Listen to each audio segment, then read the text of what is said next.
सम्मान। मनुष्य के जीवन में सम्मान का बहुत अधिक महत्व है।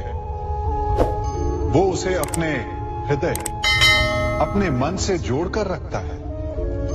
कदाचित इसीलिए हम शत्रु के सम्मान पर चोट पहुंचाते हैं ताकि उसे पीड़ा पहुंचाई जा सके। परंतु ऐसा करने से सावधान रहे मित्रों। शरीर पर लगी चोट मनुष्य भुला सकता है, परंतु उसके सम्मान को लगी चोट उसे जीवन भर पीड़ा देती है। और स्त्री के मान सम्मान पर लगी चोट उसे उस सीमा तक ले जाती है जहां उसे केवल प्रतिशोध दिखाई देता है। यदि अपने शत्रुओं को जीतना है तो प्रेम से जीतिए, अपने कर्मों से जीतिए। उन्हें अनुभव करवाइए कि उनसे भूल हुई है। किसी के सम्मान को ऐसी चोट ना पहुंचाइए कि वो आपका नाश करने पर उतर आए। स्मरण रखिए, किसी का अपमान करके आपके हृदय को कदाचित थोड़ा संतोष आ जाए, परंतु उस अपमान से आप कई हृदयों को आघात पहुंचाते हैं और अपने लिए एक शत्रु और बढ़ा लेते हैं। हम सब शीघ्र ही सफलता चाहते हैं, ढेर सारी संपत्ति और सुख चाहते हैं, और ऐसे में कई बार हम छोटे मार्गों का चयन कर लेते हैं। वो मार्ग जिनमें परिश्रम नहीं होता, जिनमें होता है तो केवल छल, कुटिलता और भाग्य का सहारा। जैसे कि जुआ। कोई जुए के खेल में धन लगाता है, कोई दांव लगाता है और ये भूल जाता है कि जुआ ऐसा दलदल है कि जिसमें एक बार गिरे तो सर्वनाश से पहले निकलना असंभव है। यदि आप जीते तो और जीतने की भूख बढ़ जाएगी, और यदि आप कुछ हार बैठे तो उसे पुनः पाने के लिए आप फिर से खेलेंगे। मनुष्य को ये आभास ही नहीं होता कि अपनी संपत्ति के साथ साथ वो अपनी मानवता, अपने संस्कार, अपना धर्म और अपना उत्तरदायित्व सभी जुए की भेंट चढ़ा देता है। इसलिए कुछ पाना है तो परिश्रम से पाओ। यदि कुछ जुए में जीता तो वो उतना शीघ्र ही खो दोगे, चूंकि उसे परिश्रम से पाया नहीं गया है, और उसकी रक्षा करने के लिए आपके मन में स्वाभाविक प्रयास भी नहीं होंगे। क्षमा बढ़न को चाहिए, छुट्टन को उत्पाद। क्षमा इस संसार में शांति का, सुख का मूल आधार है। क्षमा आपके मन से प्रतिशोध और शत्रुता जैसे भावों को समाप्त करती है। परंतु क्या हर स्थान पर क्षमा आवश्यक है? क्या प्रत्येक का अपराध क्षमा करने के योग्य होता है? नहीं। कभी कभी उसे क्षमा करके हम उस व्यक्ति को और बड़ा अपराध करने की प्रेरणा देते हैं, और ऐसा ही अपराध है स्त्री का मान भंग करना, जिसमें क्षमा की कोई अवस्था नहीं। यदि सिंह भूल से गाय के बछड़े का अखेट कर ले तो उसे क्षमा किया जा सकता है, परंतु यदि वो नरभक्षी हो जाए तो उसके केवल दो स्थल होते हैं, या तो पिंजरा या फिर मृत्यु की गोद। कुछ परिस्थितियों में क्षमा के स्थान पर दंड देना आवश्यक होता है, चूंकि ये दंड का भय ही है जो लोगों को वो अपराध करने से रोकता है। संसार में सबसे बड़ा क्या है? अभिमान और बाहुबल, या विश्वास और आस्था? निश्चित रूप से बाहुबल के महत्व को नकारा नहीं जा सकता। मनुष्य अपने बाहुबल से पर्वत को मैदान बना सकता है, सागर सुखा सकता है, मरुस्थल में नदियां बहा सकता है, परंतु बाहुबल को सहारा होता है विश्वास का। यदि मन में विश्वास ना हो तो बाहुबल किसी काम का नहीं। वो कौन सा बल कि मोर आकाश की ओर ताकते हैं? वो विश्वास ही तो है जिसके कारण वर्षा होती है और दोनों की प्यास बुझती है। परंतु जब आपके बाहुबल का सामना धर्म के विश्वास से होता है तो बाहुबल हार जाता है और जीतता है विश्वास। विजय होती है आस्था की।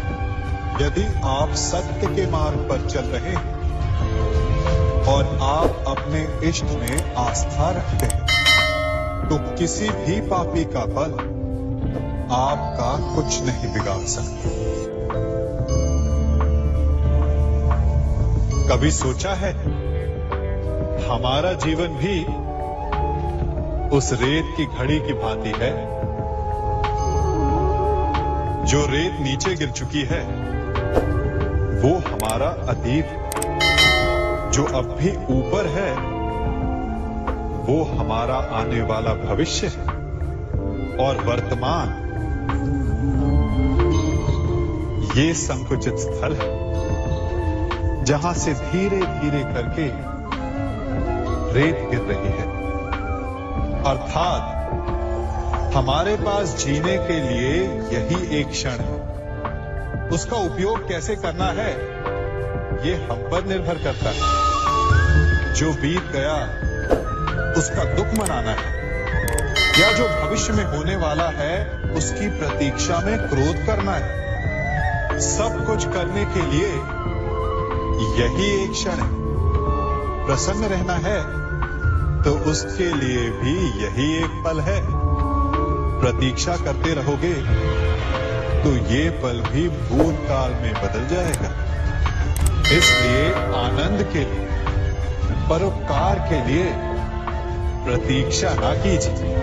आपके पास जो पल उनका भरपूर सदुपयोग कीजिए, क्योंकि इस घड़ी को पलटकर आप फिर से समय अवश्य गिन सकते हैं, परंतु अपना बीता हुआ समय आप वापस नहीं लौटा पाएंगे।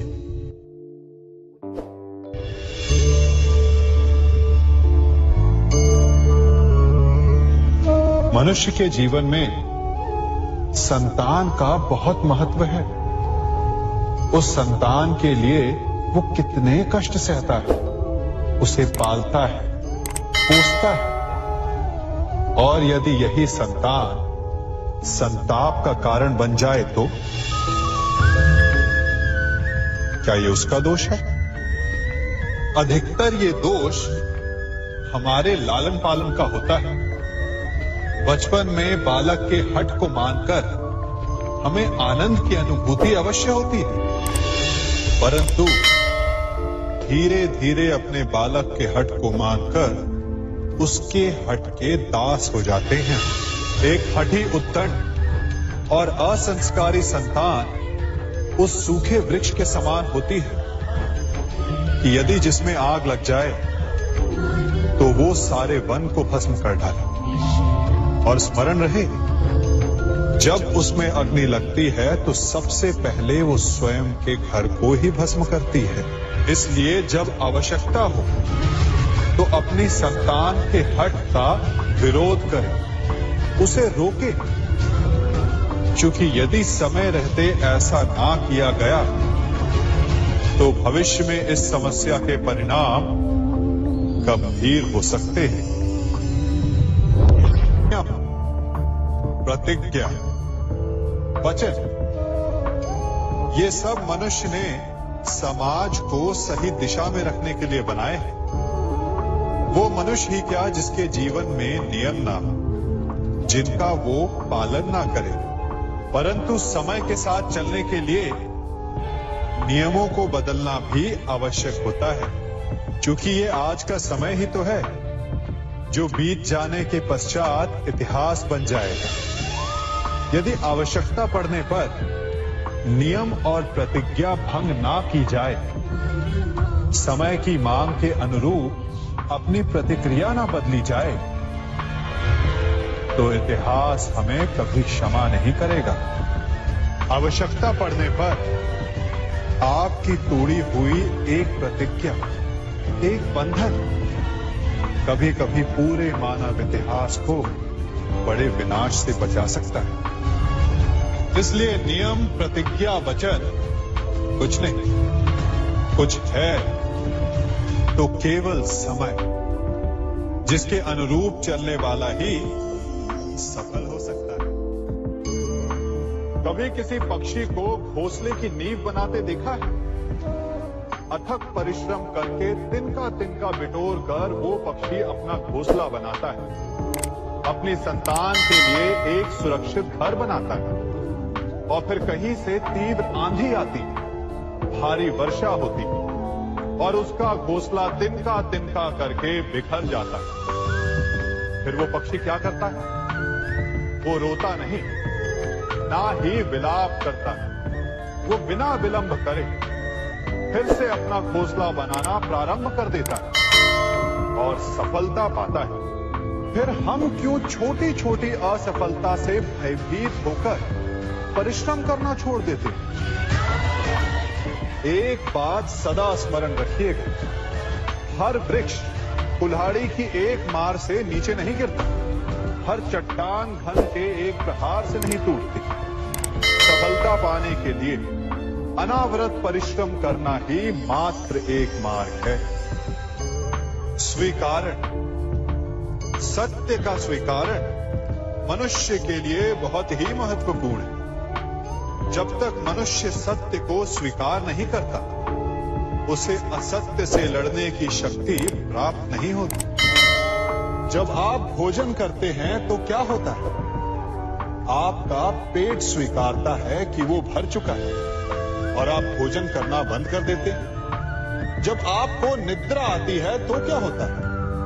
आपका मन स्वीकारता है कि आपका शरीर थक चुका है और उसे विश्राम की आवश्यकता है। उसी प्रकार जब आपको किसी व्यसन को रोकना हो तो आपको स्वीकारना पड़ता है कि बहुत हो चुका, चाहे वो लालच हो या मदिरा पान। उस व्यसन का त्यागना तभी प्रारंभ होता है जब आप ये स्वीकार कर लेते हैं कि आप उस व्यसन के बंधन। संसार का सबसे बड़ा पाप क्या है? असत्य बोलना, हत्या कर देना, चोरी करना या किसी का अपमान करना। संसार का सबसे बड़ा पाप है किसी निर्बल को सताना, और संसार का सबसे बड़ा दंड भी उस निर्बल के मुख से निकली आय है। आप देख रहे हैं मैं क्या कर रहा हूं? मैं लौह पिघला रहा हूं और ये लौह पिघलता है इस चमड़ी की बनी धूनकी से निकली हवा से। तनिक सोचिए, एक मृत पशु की खाल से बनी धूनकी इतने कठोर लोहे को भस्म कर सकती। ठीक उसी प्रकार आप चाहे जितने भी शक्तिशाली क्यों ना हो, यदि आपने किसी निर्दोष, किसी निर्बल को सताया तो उसके मन से निकली हाय और उसका श्राप आपके जीवन को भस्म कर सकता है। स्वर्ण, सज्जन पुरुष और परोपकारी मनुष्यों की गति एक समान होती है। यदि स्वर्ण टूट जाए तो उसे गर्म करो, ताप दो, पिघल कर वो फिर से जुड़ जाता है। ठीक उसी प्रकार मतभेद होने के पश्चात भी एक सज्जन पुरुष और महान पुरुष फिर से मित्र बन जाते हैं। परंतु दुर्जन दुष्ट माटी से बने लोग उस पके हुए मटके के समान होते हैं कि जिनमें यदि एक बार दरार आ जाए तो वो स्वयं ही स्वयं का सर्वनाश कर लेते हैं। इसलिए मित्रता केवल सज्जनों से ही करें ताकि मतभेद ना हो। दुष्टों का समूह अपना नाश स्वयं ही कर लेता है। यदि कोयले की खान में जाओ तो चाहे जितनी भी सावधानी बरतो, अपने वस्त्रों पर कालिख लग ही जाती है। इसलिए दुष्ट मित्रों से सावधान, सज्जन शत्रु प्रत्येक परिस्थिति में श्रेष्ठ है। प्रत्येक मनुष्य सफलता पाने के लिए कार्य करता है। कुछ सफल होते हैं, कुछ नहीं होते, और जो सफल नहीं होते वो सदा अपनी असफलता का कारण या तो अपनी परिस्थितियों को बताते हैं या अपने सहयोगियों को दोषी ठहराते हैं। परंतु क्या वास्तविकता में ऐसा ही होता है? क्या कोई परिस्थिति या कोई व्यक्ति किसी की असफलता का कारण बन सकते हैं? उत्तर हां भी है और ना भी। कैसे? आप इस तितली को देख रहे हैं? आपने एक मक्खी को भी देखा हो। प्रकृति ने दोनों को समान गुण दिए हैं रस पान करने का। एक तितली फूलों पर जाकर उसका रस लेती और इस अवस्था में नए फूल खिलने की व्यवस्था भी करती है। और मक्खी घाव पर बैठती है, घाव को सड़ाती है और रोग भी फैलाती है। यदि इसमें किसी बात का अंतर है तो केवल सोच का। यदि आप उचित मार्ग चुनेंगे तो आपको सफलता मिलेगी, आप में उत्साह बढ़ेगा। और यदि आप अनुचित मार्ग चुनेंगे तो आपको असफलता मिलेगी, निराशा मिलेगी। अब उचित मार्ग चुनना है या अनुचित मार्ग, ये निर्णय तो आप पर निर्भर करता है। मनुष्य सदा भला बुरा, खरा खोटा, सत्य असत्य की बातें करता है। सत्य को अच्छा मानता है और असत्य को बुरा। परंतु क्या आपने कभी ये सोचा कि प्रत्येक वस्तु, प्रत्येक भाव का एक महत्व होता है? दोनों ही एक दूसरे के पूरक होते हैं। यदि काला रंग नहीं होगा तो क्या श्वेत रंग की आभा का अनुभव होगा? यदि असत्य नहीं होगा तो क्या सत्य के महत्ता का ज्ञान होगा? यदि बुरा नहीं होगा तो क्या भले पर आपको विश्वास होगा? कुछ महत्वपूर्ण है तो दोनों के मध्य का संतुलन। बुरी से बुरी वस्तु, समय या भाव, कोई ना कोई स्वयं में शुभ छिपाए रखती है। कभी काले गरजते मेघों को देखा है? उसके किनारे भी एक स्वर्णिम आभा होती है। उसी प्रकार यदि आपके जीवन में बुरा समय आए तो आपको अपने सच्चे मित्रों की पहचान हो जाती है। तो बुरे समय में निराश ना हो, उसमें भी कुछ शुभ खोजने का प्रयास करें और धीरे धीरे सब कुछ आपके जीवन में स्वतः शुभ हो जाएगा। संसार में सबसे महत्वपूर्ण क्या है? दृष्टि या दृष्टिकोण, समझ या सोच? सामान्यतः मनुष्य की दृष्टि और सोच में अधिकतर वो वस्तु, वो घटनाएं, वो भाव श्रेष्ठ हैं जो हमें आनंद दें, और जो हमें आनंद नहीं देते उन्हें हम दुखदाई मान लेते। परंतु दृष्टिकोण और सोच को यदि एक भिन्न कोण से देखें तो परिस्थितियां भिन्न सिद्ध हो सकती हैं। जिस प्रकार भीषण गर्मी हमें सुहाती नहीं, परंतु वही गर्मी सागर और नदियों के जल को वाष्पित करती है और हमें मनोरम वर्षा का आनंद देती है, उसी प्रकार भीषण परिश्रम के पश्चात हमें सफलता मिलती है। इच्छा के पश्चात हमें हमारा लक्ष्य मिलता है। तो सदा स्मरण रखिएगा कि दुख और पीड़ा से भागे नहीं, क्योंकि यही भविष्य में आने वाले सुख का मूल है। जब भी आपने यात्रा की होगी तो अवश्य अपने मार्ग के आसपास कुछ रिक्त स्थान देखे होंगे, कुछ खेत देखे होंगे, कोई ना कोई भूमि का टुकड़ा अवश्य देखा होगा। कुछ स्थान ऐसे होते हैं जहां पेड़ लगे होते हैं, जहां माली बड़े प्रेम से उन्हें बोता है, उन्हें सींचता है। और कुछ स्थान ऐसे भी होते हैं जहां बिना माली के खरपतवार उग जाते हैं, कुछ अन्य पौधे उग जाते हैं। माली द्वारा उगाए वृक्ष हमें ठंडी छाया देते हैं, हमें फल देते हैं, ईंधन के लिए लकड़ियां देते हैं। और बिना परिश्रम के उपजित खरपतवार यदि कुछ करते हैं तो ये कि वो भूमि को बंजर बनाते हैं। हमारा मन भी रिक्त भूमि की भांति होता है। यदि अपने परिश्रम से उसमें सुविचारों के बीज डालोगे तो फलदायक विचार उपजेंगे, और यदि उसे रिक्त छोड़ दिए तो खरपतवार की भांति अनुपयोगी विचार आपके मन को अपना घर बना लेंगे, आपके मन को मैला कर देंगे, उसे बंजर कर देंगे। अब निर्णय आपका है कि आपको सुविचार देने वाला मन चाहिए या कुंठा देने वाला। क्या कर रहा हूं मैं?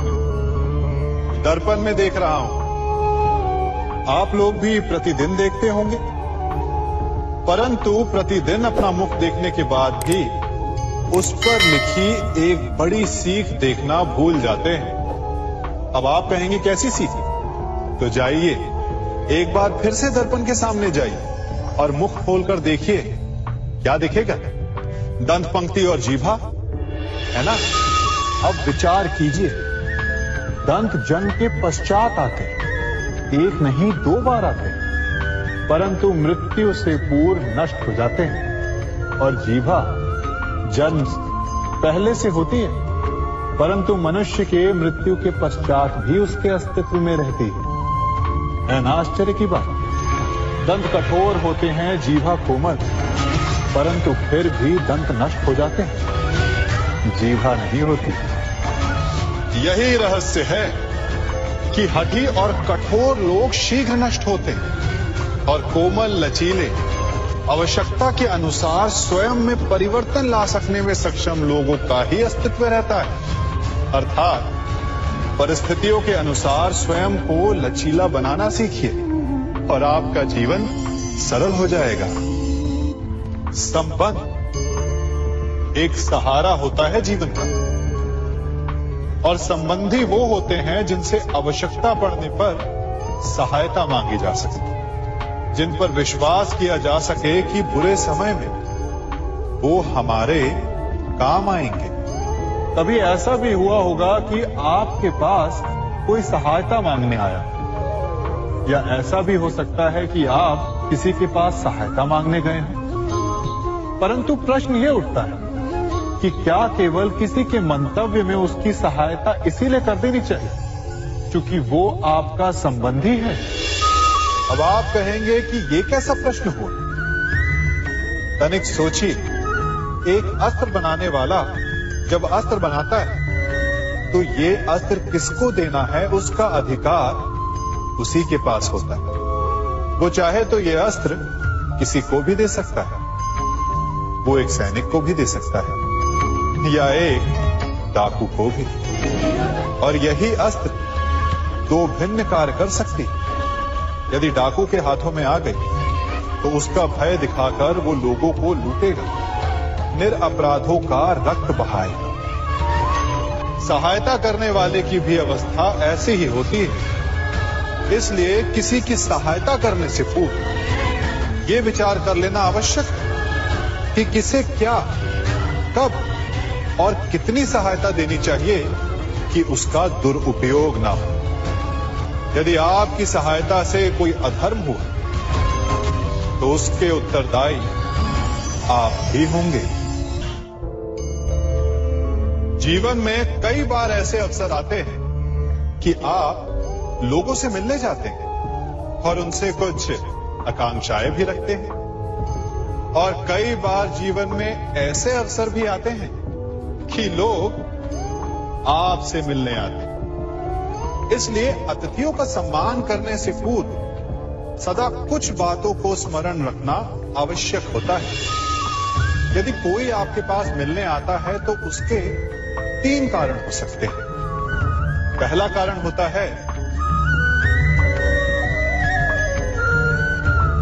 भाव, दूसरा अभाव और तीसरा प्रभाव। तो जैसा अतिथि उसको वैसा ही सम्मान दे। यदि आपके पास कोई भाव से आए तो उसे केवल आपका प्रेम चाहिए, आपका सानिध्य चाहिए। और यदि कोई अभाव में आया तो उसकी उतनी सहायता अवश्य करें जितना आप करने में सक्षम हो, परंतु इतनी अधिक भी ना करें कि वो उस सहायता का दुरुपयोग कर बैठे। और यदि कोई प्रभाव में आया तो स्वयं पर अभिमान ना करें, क्योंकि कभी ना कभी जीवन में आप भी भाव, अभाव और प्रभाव के चक्रव्यूह में फंस सकते हैं।